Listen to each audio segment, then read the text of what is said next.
bombchu, but if you manage to fly through it, you're home free, but it's very difficult. And this bombchu, by the way, is a very persistent bombchu.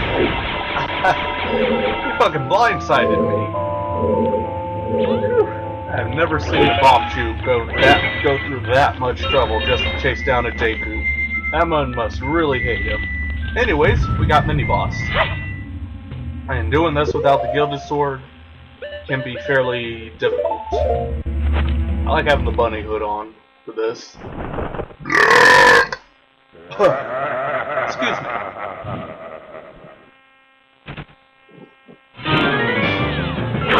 Now, you can actually run into these guys earlier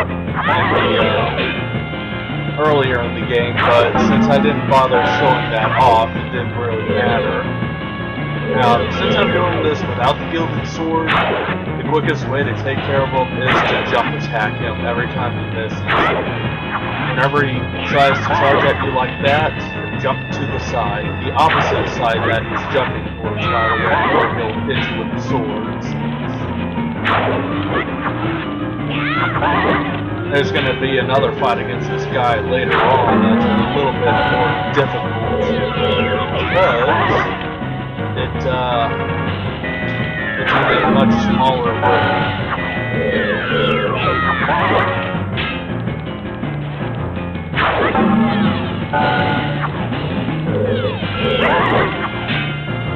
But yes, this wide open room, this fight against him isn't all that terribly hard. In fact, I'd say it's not hard at all, if it weren't for the fact that I'm doing this without the gilded sword. And there we go, that takes care of that problem. So, now we get another item. And what item is that, you may be asking? Well, the item of that guy committing seppuku. Anyways, this is what happens when you stand on top of where a treasure chest is about to appear. It'll teleport you on top of it. In the older versions, say the original GameCube Collector's Edition, as in the Holo cartridge, it will actually glitch you inside the treasure chest, and the only way to get out is to open the treasure chest from inside it and backflip out. Anyways, we got the light arrows, and now I think it's just about time to explain what I was talking about with the interesting game mechanic. What we do with the light arrows is the light arrows can actually flip this entire dungeon upside down. Yes, you heard me right. There are actually 2 mini-bosses in here, and neither of them... Oh! I don't even know how the hell that thing died. He just kind of went, oh shit, I'm dead. See ya! But like I was saying, there are 2 mini-bosses in here. Actually, technically 3 mini-bosses in here, but yeah, it's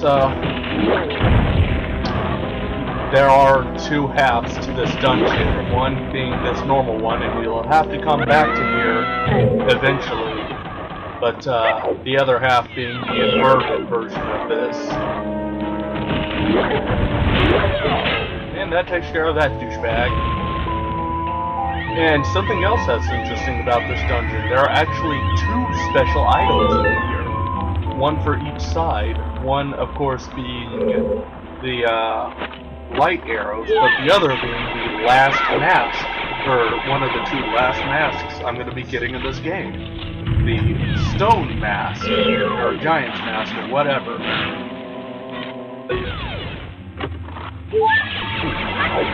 So now that that's taken care of, go on and shoot the light arrow at it.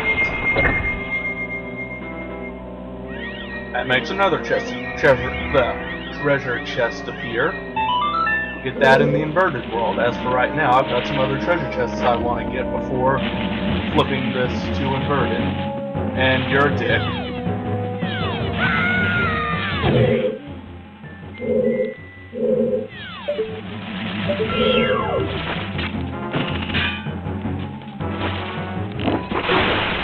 Just because you were so much of a dick, I'd take you out with a light arrow. By the way, out of the 3 arrows, the weakest is the ice arrow, the second strongest is the fire arrow, and of course the light arrow is the absolute strongest arrow out there. In terms of how much damage they do, I think the ice arrow does 1.5 normal sword damage, the fire arrow does 2 times normal sword, and the light arrow does 3 times normal sword. So, I think that's just about it. You don't even have to do a freaking mini-boss in order to, in order to get the boss key. In fact, the boss key is in this room, but on the inverted side.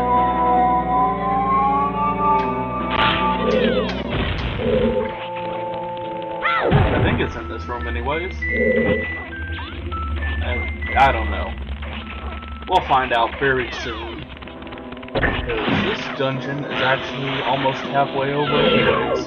It took me about an hour and 7 minutes to record all of the footage for this. And mix it all down, editing out a few things. I should have actually just edited out to the room with the fairy and the other crap. I don't know why that wasn't working.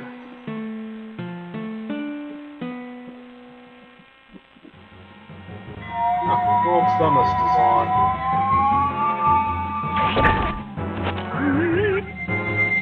So let's see here. And last but not least, go Ron.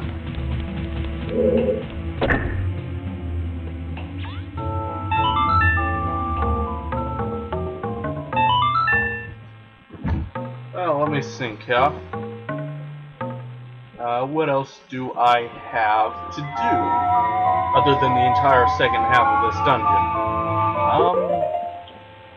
Well, according to my recordings for To Be Voiced, I've got to record a audio for a 38-minute video, split that in half, record audio for a 20-minute video, just leave that as is, and record audio for a 25-minute video. I guess I'll split that in half as well.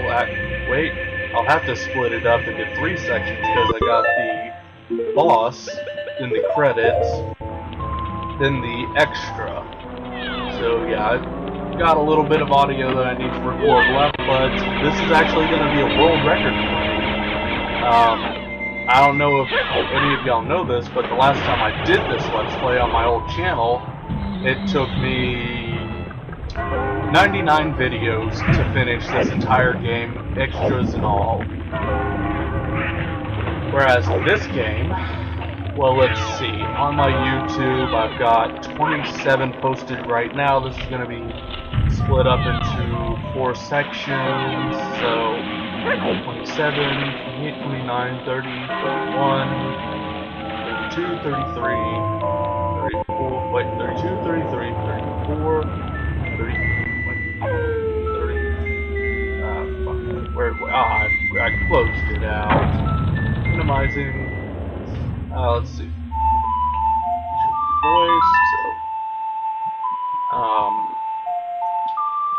27, 28, 29, 30, 31, 32, 33, 34, 35, 36, 37.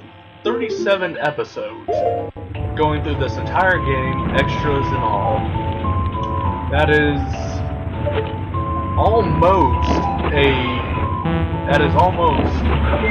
1/3 of the original time it took me to go through and do this Let's Play. Almost. Of course, with the miracle of editing, it's gonna take me a whole bunch less videos than it originally took me, because with this I've actually got a capture card, whereas the original version I did of this was done on a digital camera.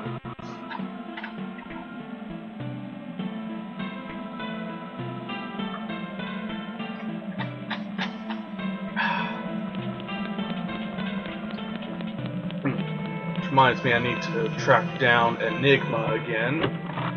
Get him to resub, because, yeah. He was the guy that was nice enough to donate his old capture card to me. Obviously, in that treasure chest was a stray fairy. I'm actually going to track him down after I'm done recording the audio for this video and get started splicing my audio with video together. Oh, excuse me. What can I say? I'm a guy. I ain't gonna hold back when I got a belch.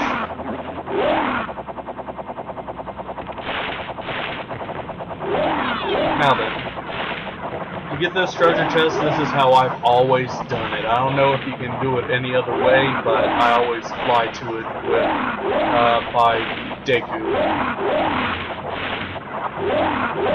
You're gonna have to deal with that annoying sound for a little bit, but yeah. Let's see here. Shot. Hate that thing.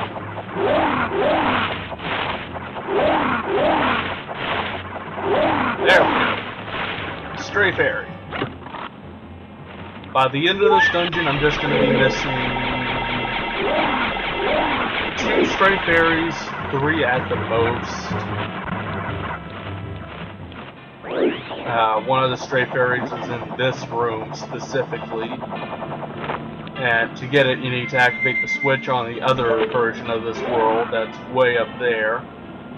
And then use the... Okay, yeah, 3 stray fairies, because you need to get that in the opposite world. And if you step on that, it'll activate that, which will then let you get the treasure chest if you stepped on the switch I told you to step on earlier. Of course, I didn't, so I'm going to have to step on it in the opposite world, and yeah, it's confusing things to get all the stray fairies in this world, or in this temple.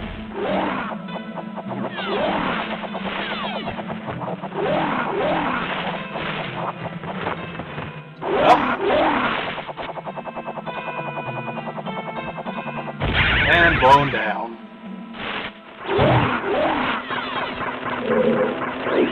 I hear you down there, Jinxes. I hear you. I'll take care of you soon enough as well. Yeah, as you can see, no treasure chest right here. There's supposed to be a treasure chest right there, but since I didn't flip the switch that I just told y'all to flip, it's kind of useless. However, step on this switch right here. That'll make a treasure chest with a key appear. And if you want some free rupees, just drop down there. This guy will grab you, making sure you don't fall off, and toss you back in.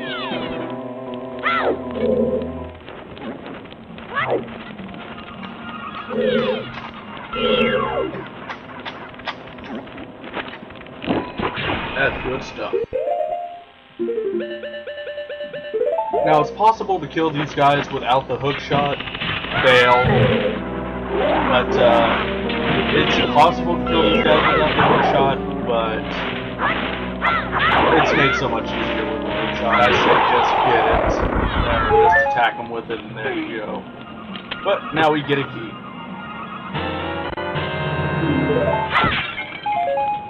Oh man, I can't wait till my next Let's Play. I fucking love Final Fantasy VII. Still haven't decided what I'm gonna do in the beginning, if I'm gonna grind for Cloud's level 3 limit break or not, but I'll figure that kind of shit out later. If I do, I'm gonna have it that, like, I'm gonna record all of it, mix it down, and so on and so forth. And basically, what's gonna happen is I'm gonna have it at like times 16 speed with it's gonna be fun. It's like 2 or 3 hours worth of grinding to do that, or to get Cloud's level 3 limit break. So It's like I explained earlier, it's really not actually worth it. Because